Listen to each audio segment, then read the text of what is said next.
It was a blazing hot afternoon in the sun-drenched village of Nyanda.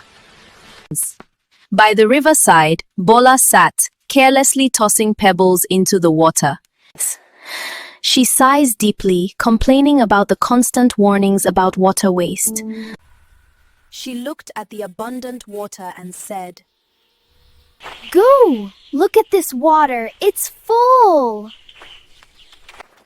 Suddenly, a tiny splash announced the arrival of a very special visitor. Out popped Drip, a shiny water drop with eyes and a mischievous smile.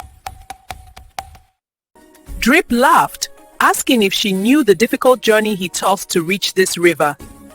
He detailed his incredible transformation, from cloud to rain, to tea, and even inside a living body.